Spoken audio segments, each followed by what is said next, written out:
નમસ્કાર મિત્રો, લાકડીતા ડિજિટલમાં આપનું સ્વાગત છે. માલધારી મહિલા સંગઠનના આગેવાન ભાવનાબેન આપણી સાથે જોડાયા છે. અમદાવાદ શહેરની અંદર બહુ જ એક સરસ મજાનો પ્રોગ્રામ કરવા જઈ રહ્યા છે મહિલાઓ સંદર્ભમાં. મારક સંસ્થા અને માલધારી મહિલા સંગઠન સાથે મળીને એક ખૂબ સરસ માલધારી મહિલાઓનું બહુ જ મોટો એક કોન્ફરન્સ કરવા જઈ રહ્યા છે અને વિશેની માહિતી આપશો. આપનું સ્વાગત છે ભાવનાબેન. આપણે જે માલધારી પાર્લામેન્ટ કરવા જઈ રહ્યા છો, મહિલાઓનું સંસદ જે છે એના વિશેની પણ માહિતી આપશો અને આખા કાર્યક્રમમાં કેટલા દેશ વિદેશમાંથી મહિલા કયા કયા દેશમાંથી આવવાના છે, ભારતના કયા રાજ્યોમાંથી આવવાના છે એના વિશે પણ માહિતી. આભાર આનંદભાઈ. માલધારી મહિલા સંગઠન મારક અને સાઉથ એશિયાનું જે માલધારીનું સંગઠન છે એના દ્વારા એશિયાના માલધારી બહેનોની એક ગેધરિંગ અમે લોકો અમદાવાદ યુનિવર્સિટી ખાતે તારીખ 10 થી 12 દરમિયાન અમે લોકો કરી રહ્યા છે.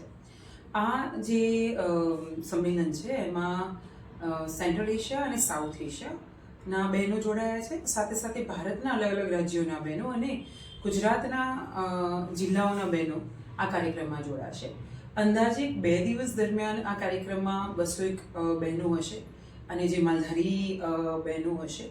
અને જે ત્રીજો દિવસ છે 12મી તારીખ, જે અમે લોકો ગોપનાથ બેચરાજી ખાતે કરવા જઈ રહ્યા છે, એમાં 500 માલધારી બહેનો હશે, જ્યાં અમે લોકો માલધારી સંસદનું આયોજન કરવાના છે.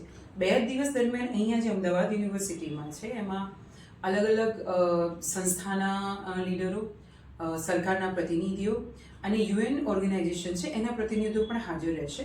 અને માલધારીઓ બહેનોના સંદર્ભમાં, એમના રિસર્ચના સંદર્ભમાં, એમની સાથે જે કામ થઈ રહ્યા છે અત્યારે સંસ્થાઓ કરી રહી છે એના સંદર્ભમાં અને જે રિસોર્સ આપે છે એના સંદર્ભમાં ઘણી ચર્ચાઓ થવાની છે. જી, આ કાર્યક્રમ આપ શા માટે કરી રહ્યા છો અને આખા એશિયાનું થઈ રહ્યું છે, તો આપણા ભારતમાં અને ગુજરાતમાં જ કેમ? આનો એક સંદર્ભ એ છે કે 2010માં 100 બહેનો 32 દેશના ભેગા મળીને એક મેરા ઘોષણાપત્ર તૈયાર કર્યું હતું. ઘોષણાપત્ર એટલે માલધારીઓ બહેનોની શું માંગણીઓ છે સરકાર સામે, સંસ્થાઓ સામે, કે જે અલગ અલગ નીતિ બનાવે છે એમના સામે. અને એ જે ઘોષણાપત્ર હતું એને વૈશ્વિક લેવલે જ્યારે પણ માલધારી અને એમાં ખાસ પણ બહેનોની વાત હતી ત્યારે એનો જ ઉપયોગ થતો હતો. એની સાથે સાથે 2026નું જે વર્ષ છે એ માલધારી અને ચરિયાણ માટેનું વર્ષ છે, આંતરરાષ્ટ્રીય યર ફોર પાસ્ટોરલ્સ એન્ડ રેન્જલેન્ડ છે. અને એના સંદર્ભમાં પણ અત્યારે હાલ વૈશ્વિક બહુ અલગ અલગ જગ્યાએ કાર્યક્રમો થઈ રહ્યા છે. એ જ વર્ષના ભાગરૂપે, અને કારણ કે આપણે બધા જ જાણીએ છીએ કે માલધારી બહેનો છે એ માલધારીયતનો પાયો છે, તો એના માટે થઈને અમે લોકો અહીંયા એશિયાના બહેનોનો આખો એક કાર્યક્રમ કરવા જઈ રહ્યા છે. અને આ દરેક રિજિયનમાં થઈ રહ્યું છે. અત્યારે એશિયામાં થઈ રહ્યું છે, આફ્રિકામાં પણ સેમ થવાનું છે, યુરોપમાં પણ થવાનું છે, અને લાસ્ટમાં વૈશ્વિક માલધારી બહેનોનું સંમેલન મે 2026માં નેપાળમાં જવા થઈ રહ્યું છે. માહિતી આપી. આ કાર્યક્રમ જે કરવા જઈ રહ્યા છો એના સંદર્ભે જોવા જઈએ તો માલધારી મહિલાઓના જીવનમાં શું બદલાવ આવશે એના વિશે પણ. તમે જાણો જ છો કે જ્યારે કોઈ માલધારીઓ વિશે વાત કરે, અને બહુ ઓછા લોકો માલધારીઓ વિશે વાત કરતા હોય છે, અને જ્યારે એમાં બહેનોની વાત આવે ત્યારે ઘણી ઓછી થતી હોય છે.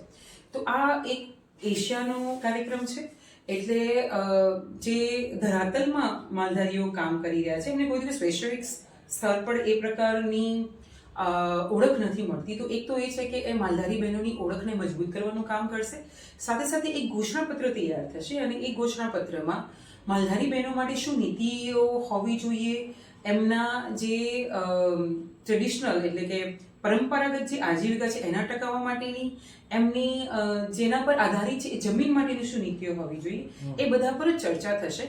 અને અંતે આ જ ઘોષણાપત્ર લઈને અલગ અલગ જગ્યાએ આપણે વાત કરશું અને એના માટેની પોલિસી માટેની ચર્ચાઓ. તો મને લાગે છે કે આ કાર્યક્રમમાંથી એક તો બહેનોની ઓળખ પ્રસ્થાપિત થશે, સાથે સાથે નીતિઓની ચર્ચાઓ શરૂ થશે કે માલધારી બહેનો માટે કઈ નીતિઓની જરૂર છે. જી, આ કાર્યક્રમ જે 10 તારીખ અને 11 ડિસેમ્બર જે છે એમાં તમે અમદાવાદ શહેરની અંદર જઈ રહ્યા છો, એમાં માલધારી જે સંસદ કરવાના છો એના વિશેની પણ માહિતી આપશો. જેમ કે 2 દિવસ મેં અગાઉ જણાવ્યા પ્રમાણે કે અમે અલગ અલગ પ્રકારની ચર્ચાઓ કરશું ને એમાંથી ઘોષણાપત્ર તૈયાર થશે. જ્યારે સંસદ થવા જઈ રહી છે ત્યારે એ ઘોષણાપત્ર 500 મહિલાઓ, જે આપણે અલગ અલગ વિસ્તાર, ગુજરાતના ખાસ કરીને વિસ્તારના બહેનો એની અંદર હશે, આ જે મહેમાનો છે એની સાથે. અને એ સંસદમાં અલગ અલગ જે દેશના છે, જે રાજ્યોના છે, બહેનો પોતાની વાત મૂકશે સંસદ દરમિયાન, અને ગુજરાતના બહેનો પણ પોતાની વાત મૂકશે. અને આ સંસદમાં રાજકીય આગેવાનો છે, સામાજિક આગેવાનો છે, ધાર્મિક આગેવાનો પણ હાજર રહેશે.